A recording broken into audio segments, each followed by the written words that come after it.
Hello everyone. I haven't made content on black holes for a long time. That is because recently I've been focused on the mathematical structure of quantum mechanics. So today I decided to refocus on what I'm currently researching on, which is black holes. And before I talk about that, there is a major announcement. Uh, the 2023 Nobel Prize in Physics has been awarded to three scientists who who were able to generate attosecond pulses. And I currently don't know anything about the experimental parameters, but I know enough about the theory that I can discuss it in maybe a couple hours. So, well, not within a couple hours. I meant maybe later today I will discuss the theory of uh, photon generation. And But today's lecture is going to be about geodesics for charged black holes, and I will basically talk about how particles move around charged black holes. And so let's go. The outline of this lecture is as follows. As always, I will summarize what I did in the last lecture. Then I will derive the geodesic equation using three different methods. First, using the Lagrangian formalism. Then I will show you how to do it using the Hamiltonian formalism. And finally, I will show you how to calculate the geodesics using Mathematica. Then I will talk about stability and determine the conditions for which the orbit is called an innermost stable circular orbit, or ISCO for short. Then I will talk about how we can determine the radii for which an orbit is an ISCO, and I will do it using a more enlightening. I will do it in a more enlightening manner using phase portrait analysis. And finally, as a bonus content, I will talk a little bit about Killing horizons and surface gravity. Now let us talk about what we did in the last lecture, since it was some time ago. In the last lecture, we maximally extended the Reissner-Nordstrom metric by writing the metric in Kruskal coordinates. And by doing so, we were able to obtain Kruskal diagrams. The first one is if we write it in the u plus and v plus coordinates, we obtain the Kruskal diagram where surfaces of constant t are represented by straight lines, and surfaces of constant r are represented by hyperbolas. But notice that in this diagram, they don't have the curvature singularity at r equals 0. But if we switch to u minus and v minus, we do have the curvature singularities at r equals 0, which is represented by hyperbolas. Uh, but we can also introduce a new set of coordinates, namely u plus prime and v plus prime, and we can conjoin them to the so this 3 prime can be conjoined to this 3 prime surface, because the surfaces are isometric to each other. And by doing this, we can iteratively perform this, and this is known as analytic continuation. And by doing this, we obtain an infinite Penrose-Carter diagram. And the reason why we use Penrose-Carter diagrams as opposed to Kruskal diagrams is because Kruskal diagrams require an infinite coordinate chart to describe require an infinite domain to describe an infinite coordinate chart. Whereas Penrose-Carter diagrams, you can describe an infinite coordinate chart using a finite domain. So we can understand the global structure of the Reissner-Nordstrom metric through the Penrose-Carter diagram. Then we went into a discussion on domain of dependence, and where the domain of dependences are on for black holes. So I provided this illustrative diagram for what it looks like in Minkowski space. And Then I went into a discussion on how if the Cauchy hypersurface is smooth, then our analytic extension of the domain of dependence is not unique. In fact, there are an infinite number of ways to analytically continue the space-time, and therefore most of the Penrose-Carter diagrams are unphysical, and the ones we should only take seriously are this one and this one. So, but a more troubling issue is that this extendability seems to violate an important conjecture in general relativity, that is, the strong cosmic censorship conjecture. This states that for some Cauchy hypersurface, if the initial datum is geodesically complete and asymptotically flat, then generically the maximal Cauchy development of this initial datum is inextendable. The keyword is generically because this result is perturbative, but however, if this conjecture is violated, a lot of the results in general relativity today will be incorrect, and that's why we try to preserve this this result. But the proof for this is still there is no rigorous proof for this conjecture, and it's still an open problem in mathematical physics. So now let us talk about something that is less mathematical and is more calculation heavy.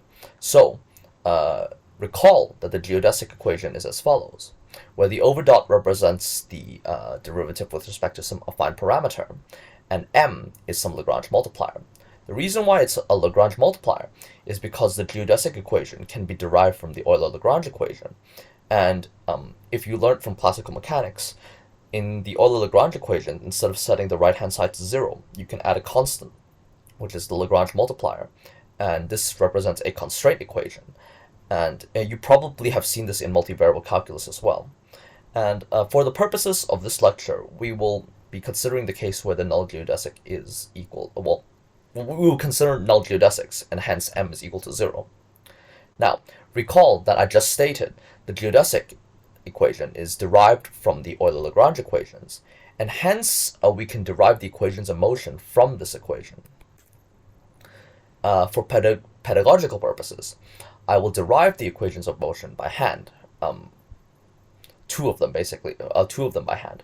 One of them using the Lagrangian formalism, and the other using the Hamiltonian formalism.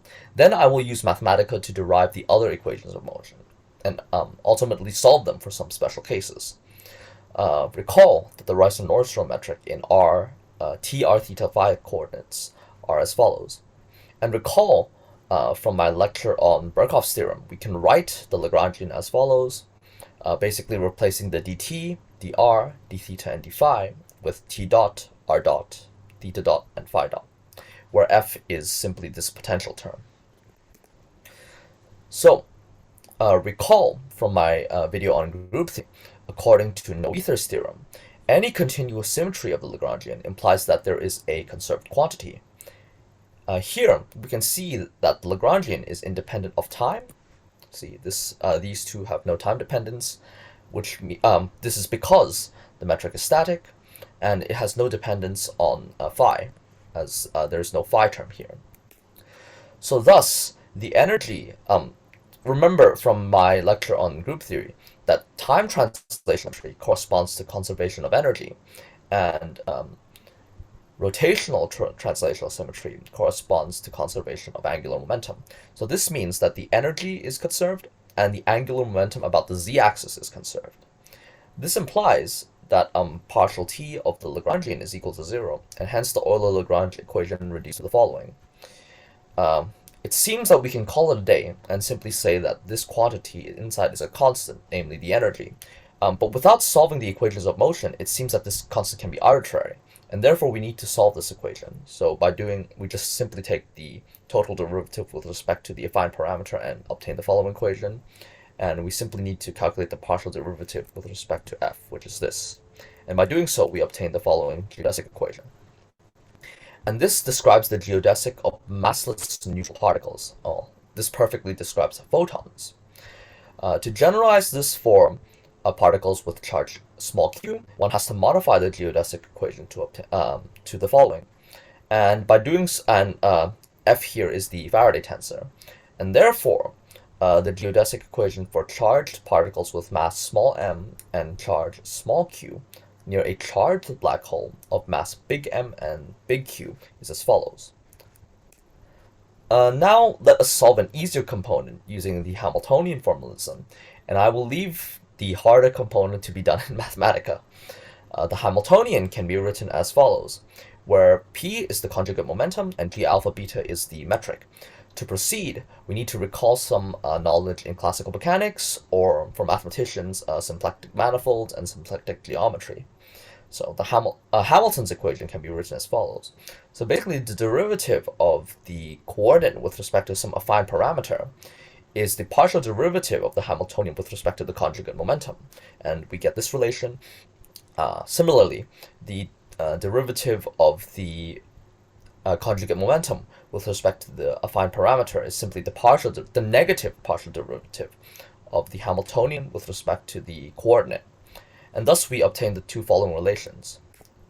With this, observe that if we multiply both sides of this equation by the inverse of the metric, we get the following equation. And moreover, since the metric is symmetric, the only non-zero momentum components are for alpha and alpha equal to beta.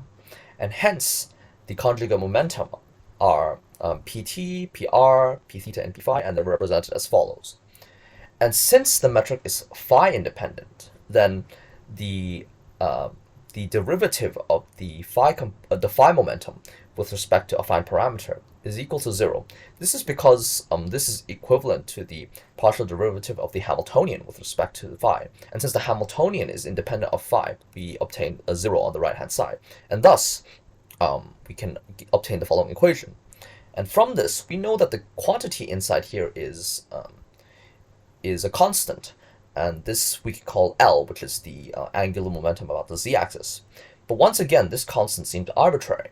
Hence, let us solve the geodesic equation just simply by taking the derivative with take the following differential equation. For the other components, let us solve this in Mathematica. So let us share the other screen. New share. Geodesic for charged black holes. So now we have the mathematics script that I wrote.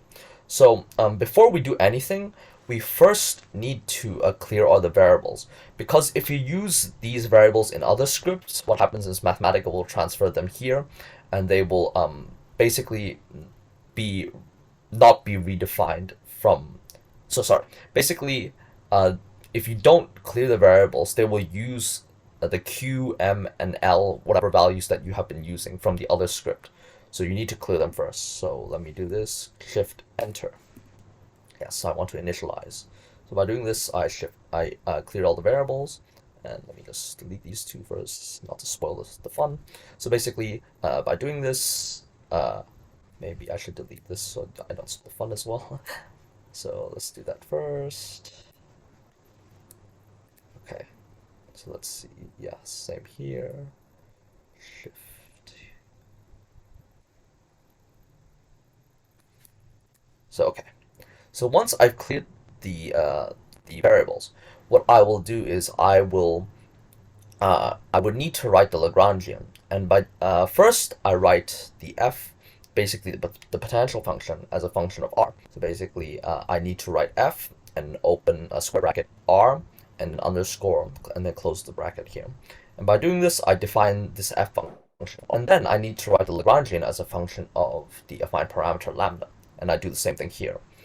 And I just transfer this f of r into here, and notice that here I don't have to put the underscore because this has already been defined in the above definition. And if I press Shift Enter, what we will get is the correct expression for the potential, and then we get the correct expression for the Lagrangian.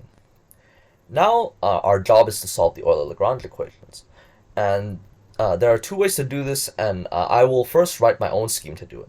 So basically, the Euler-Lagrange equation is simply the partial derivative of the Lagrangian with respect to the coordinate minus the partial derivative of the Lagrangian with respect to the coordinate dot, so basically the momentum, and then take the total derivative with respect to the affine parameter. And this can be done as follows. So basically, to take the partial derivative of the Lagrangian with respect to time, we use d and then open square bracket the Lagrangian, comma the time coordinate, and then close square bracket.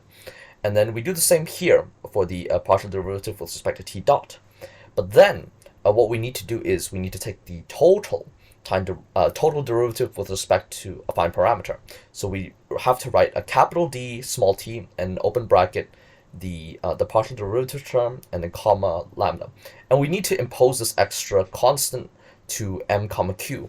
This is because this dt doesn't know that m and q are constants, and what they will do is they will take the derivative of m and q with respect to lambda, and you will get the wrong expression. So by doing this, we tell the function that m and q are constants, and then now we can we do the same for every single coordinate, right? We do partial L of r, partial L of theta, partial L of phi, and we get the equations of motion. So let's do shift enter. So here if we compare this term to what we got in the slides, this is exactly correct. So is this one. And then we get two extra ones, which is the one for r and one for theta. But this is the way that I would do it. There are probably better ways, but another way that you can do this is to use the variational methods package, and they have imported an Euler equations package where you can just put the Lagrangian and the coordinate and the derivative with respect to the affine parameter, and basically what you can just put them as arguments here, and it will just automatically spew out the equations of motion. So if we do this for t, r, theta, and phi, we do it partial. So we put L in the first argument, the coordinate in the second argument, and then the affine parameter in the third argument. And we press shift enter. And what we will see is this is exactly the same as the one that we got before. This one is this one, this one is this one, this one is this one, and this one is this one.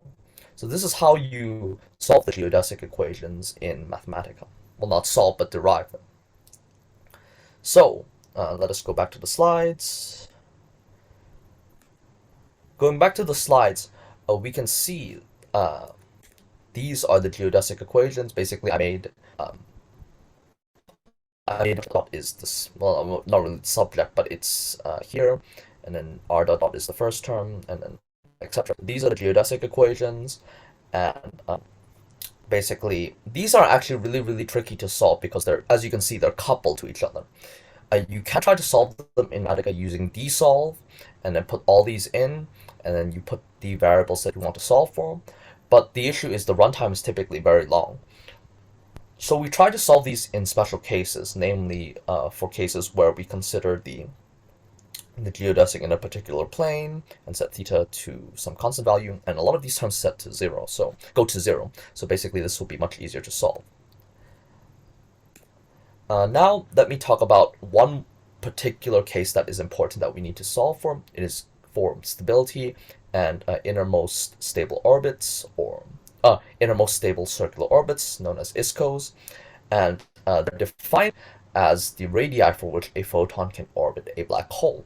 And this is important because, for example, the most recent picture of a black hole from the Event Horizon Telescope, they need to determine the ISCO and basically the edge of the projected shadow.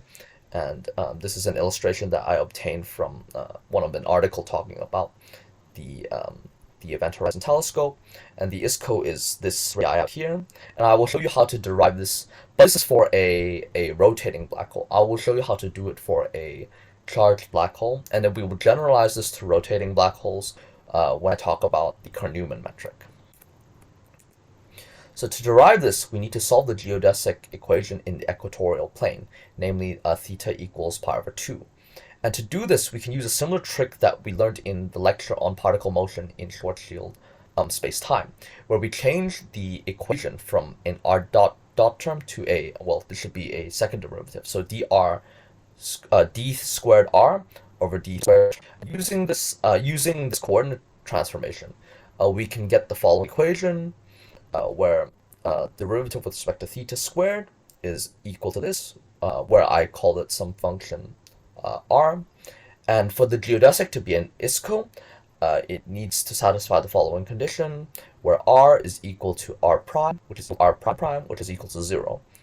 And using this, we can solve an equation, and it looks absolutely horrible. You get this equation with r to the 4 in the square root, and it's quite horrible to solve. So, one could, in principle, solve this numerically. However, I believe a more enlightening way to obtain the answer is to plot the phase portrait. This has a deep connection to the Hamiltonian formalism because the phase portrait represents geodesic flow, and the geodesic flow splits into the cotangent bundles into level sets where the energies are constant. Thus, the phase portrait actually gives us information about the Hamiltonian flow. This is because we are plotting the vector field, and the vector field describes the trajectory of the particles, which encodes the information of the total energy. This is because the kinetic energy is characterized by the momentum, and the potential energy is characterized by the position. So now let us plot the phase portrait in Mathematica. So let's share another screen. Rn phase portrait. So before I show you the phase portrait for Reissner-Nordstrom, black hole, geodesics, I want to show you the phase portrait for a more simple case, namely something you've seen before, a plane pendulum with a damping force. So basically how I plot this is I use the stream plot function, and then in the x coordinate I write in the y coordinate I write in the x vector, I write the velocity, namely y, and here I write minus 0.1, minus 0.1 y times minus sine x, and this represents the angular displacement, and this represents the damping term, and I plot it in the domain from x from minus 8 to 8, and the range y from minus 3 to 3. And here I set the stream plot points to be fine, and you can make this different. You can make it coarse, you can make it some number. And what this does is it tells you how close the streamlines are plotted on the phase portrait. And this aspect ratio is just to make the portrait square, so it looks nicer. And this epilogue is also important because this epilogue function allows you to put black points where the fixed points are. So as we know from before, I've probably said it before, that the fixed points are at 0, pi, minus pi, so n pi. So by running this, we obtain, let's see, the following phase portrait. And this is expected. This is basically a spiral. So basically what happens is when you have, let's start off here, right? If there's a damping force, it will slowly diminish the angular displacement and the angular velocity. So basically the pendulum will swing back and forth. And if it's subjected to damping forces, it will go slower, and the angular displacement will become smaller and smaller. But we can also change the parameters to see the other behaviors, right? We can see what happens if we increase the damping force, let's say to 0.5. We can see that the pendulum spirals in towards the fixed point much quicker. And so the previous case was probably the underdamped case. There's the critically damped case, and then there's the overdamped case. But before I discuss the overdamped case, there are cases where, let's go back to the 0.1, where we choose an initial condition such that the velocity is very, very high. And what happens is it can basically, if we start off with a pendulum erected in the vertical direction, and we give it a lot of energy, what happens is it can actually make a full circle, come back, and then maybe make multiple cycles, and then it will start to dampen, diminish. So basically it will diminish in velocity and angular displacement. Now let's see what happens if we increase this to a very, very high value. So let's see, this is 2. So what happens is it acts almost like a sink. So basically it doesn't even oscillate around the vertical axis, and what happens is it just directly goes towards the center. And this is when either the damping force is very, very high, let's say a pendulum is moving in not air but let's say honey, and this is what it represents. And if we can even tune it even higher just to play around. Let's see. You can see that it just goes straight towards the center. So this is a way of understanding the physical system without actually solving the differential equation. So let us do the same for charged black holes. So for charged black holes, it's a little bit more complicated. First, we have to define the variables. So since we're considering, so as before, we have to clear the variables theta, m, q, e, and l.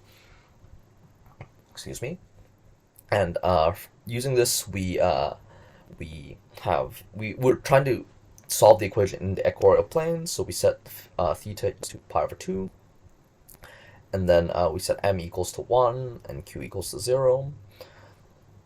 And this little if statement here is to tell the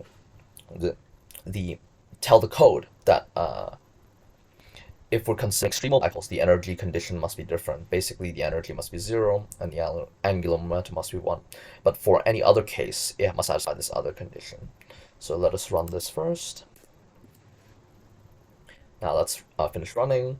Now we need to find r, which and then take derivatives with respect to a small r.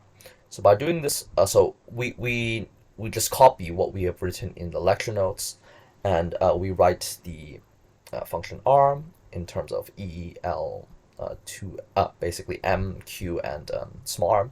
And by doing this, we can take derivatives. So basically taking derivative of the, basically it was dr d theta all squared. If we take the derivative of that, we get 2 times d squared r over d theta squared, and then we get the derivative with respect to of r with respect to theta.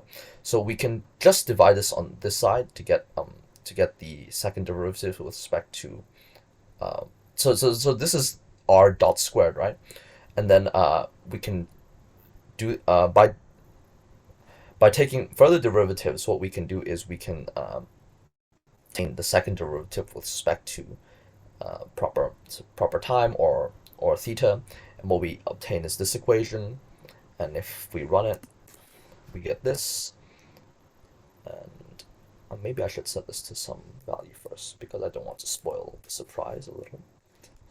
Maybe not 0.5, maybe 0.25 first. 0.25. So let's give it a small charge. So what we get is the equation of r that tells you the fixed points. And basically now we need to solve for the fixed points. And we do this. And by solving for the fixed points, we can plot them now on a phase portrait. So now let me explain the code a little bit.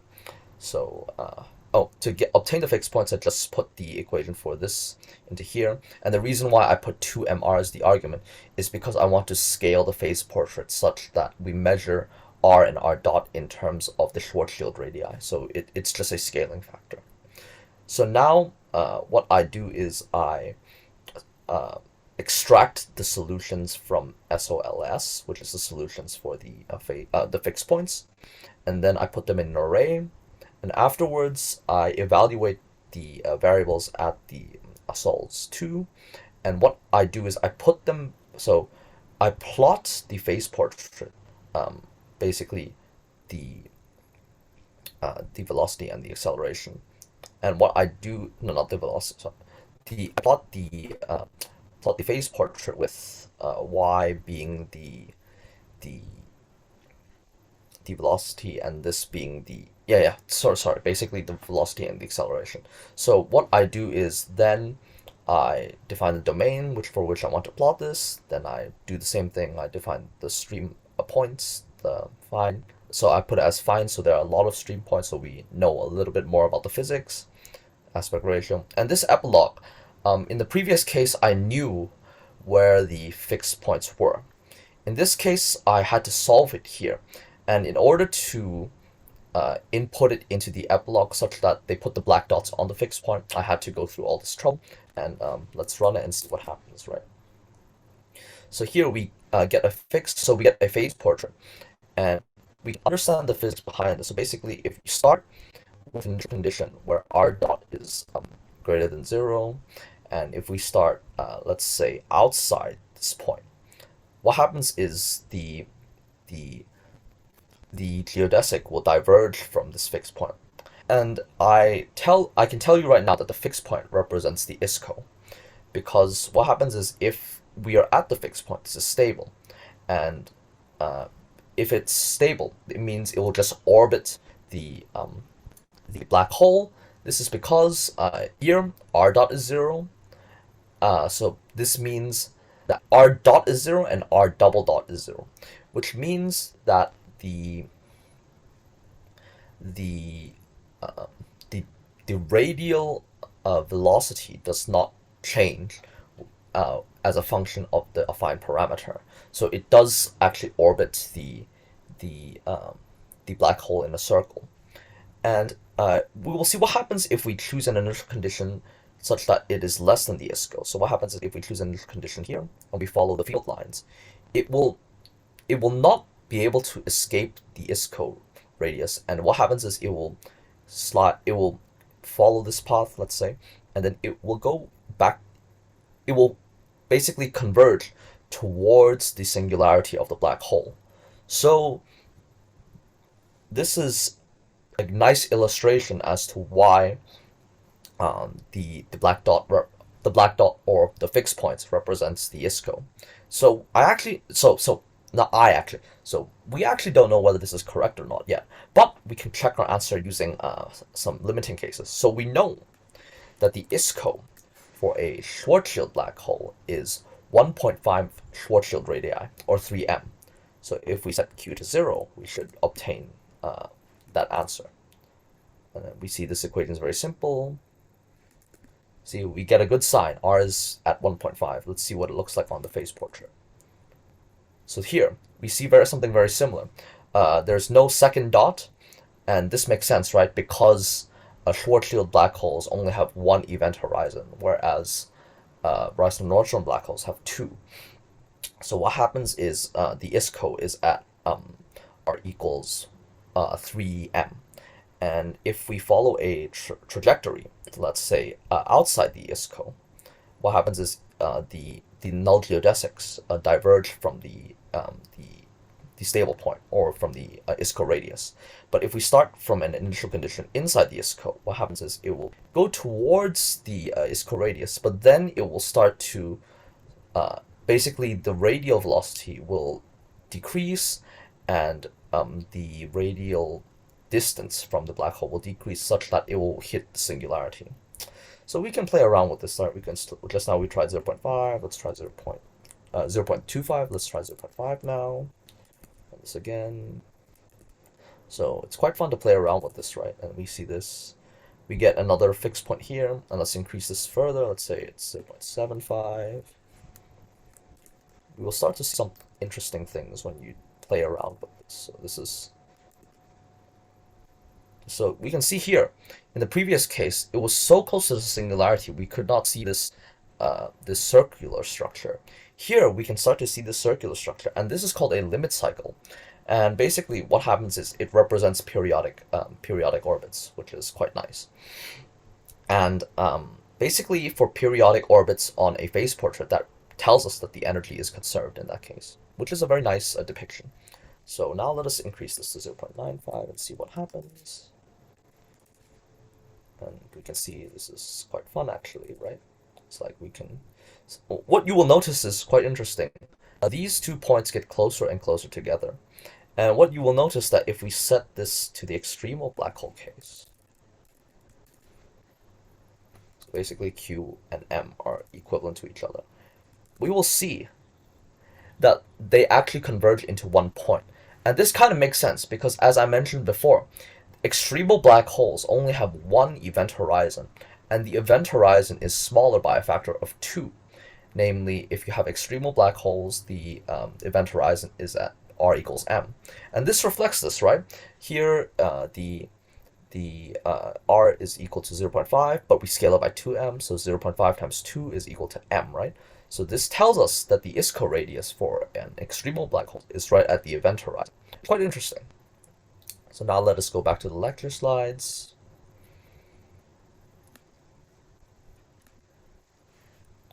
So let us summarize what we just learned. So for ISCOs of short-lived black holes, what happens is since short-lived black holes have only one event horizon, they should have only one ISCO radius. So, and we know the answer for the ISCO radius of short-lived black holes. It is r equals 3m, which is 1.5 short-lived radii, and we see that the ISCO is represented by a fixed point, and anything outside the ISCO radius, the null geodesics diverge from the fixed point. Anything inside the ISCO radius, the null geodesics converge towards the singularity. So we played around with a couple of values, right? We tried 0.25. There we see another fixed point emerging, but it's very close to the singularity. So it's not apparent that this thing has a limit cycle initially. But if we increase this further, let's say we increase it to 0.75, we can see this periodic structure here. And as I mentioned before, it is a limit cycle. And I will talk a little bit more about this when I have more time to do my lecture on nonlinear dynamics and chaos theory.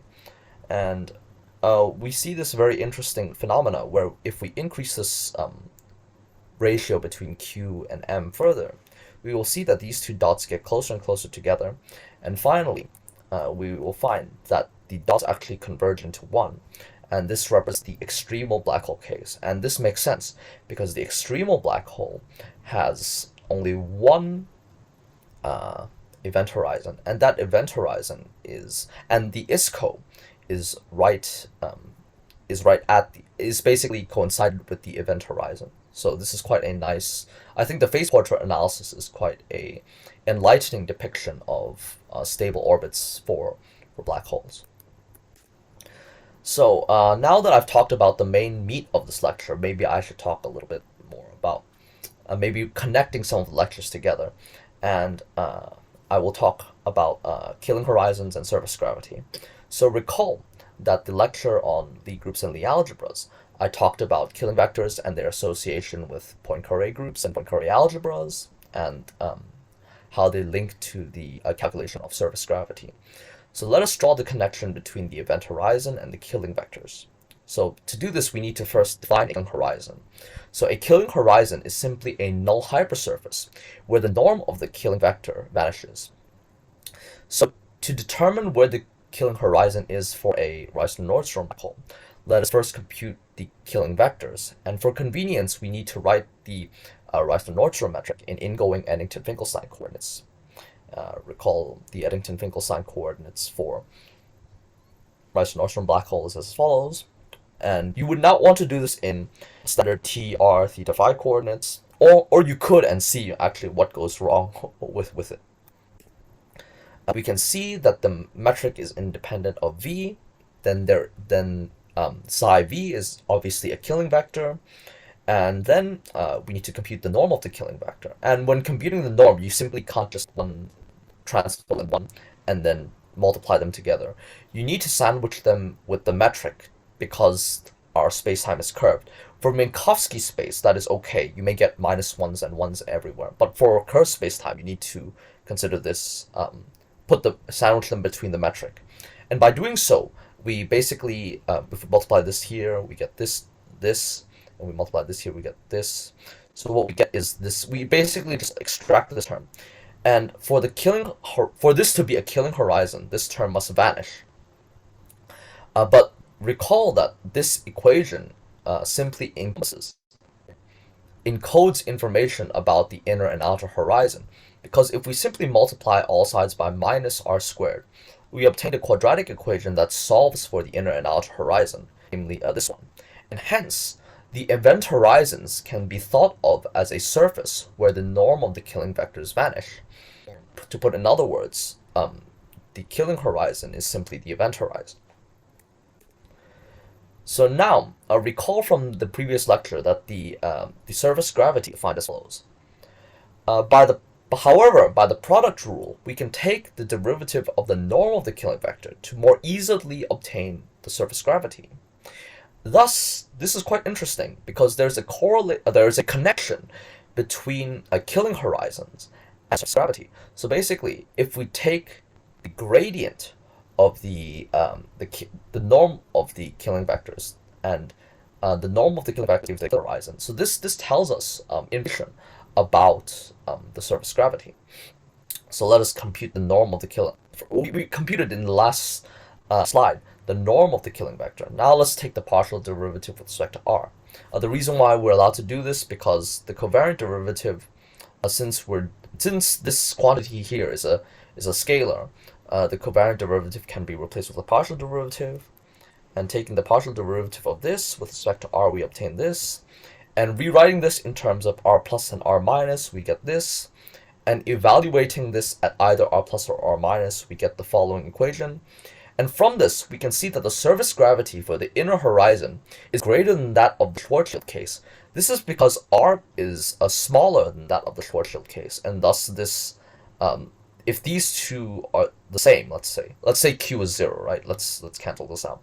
So if q is 0, then the surface gravity is larger than that of the Schwarzschild case because r is smaller. This is the opposite for the outer horizon because the outer horizon is larger than the Schwarzschild case. Thus, we get a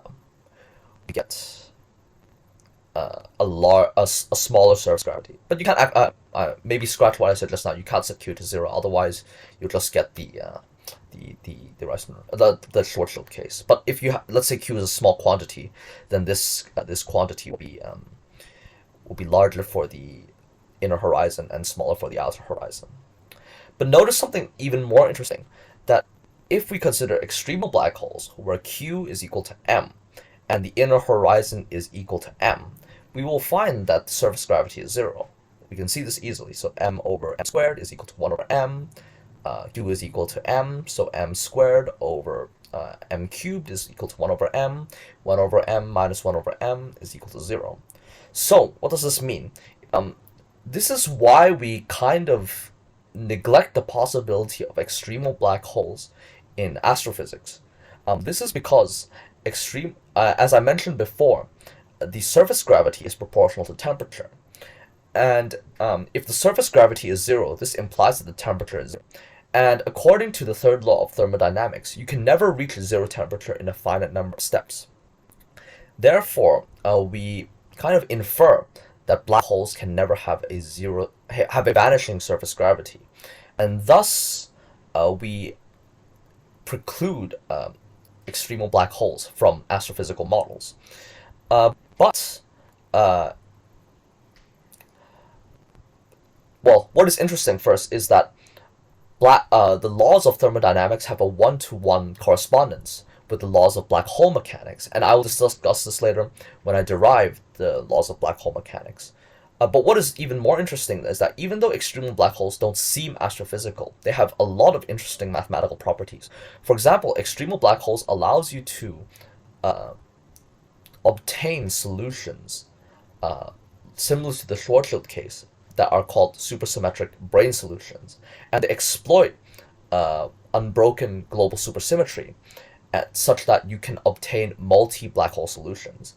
And the connection between so basically extremal black holes have a deep connection with supergravity, where as supergravity have a set of they obey a set of conformal algebras. Normally, these basically in supergravity you have things called supercharges that obey conformal algebras, and in this case, extremal black holes obey the n equals 2 conformal algebra for the supercharges, and what this gives rise to is BPS solutions and BPS states. And I will discuss this in the very next lecture when I talk about extremal black holes. So that concludes the lecture for today. I hope you learned something, and I'll see you in the next one.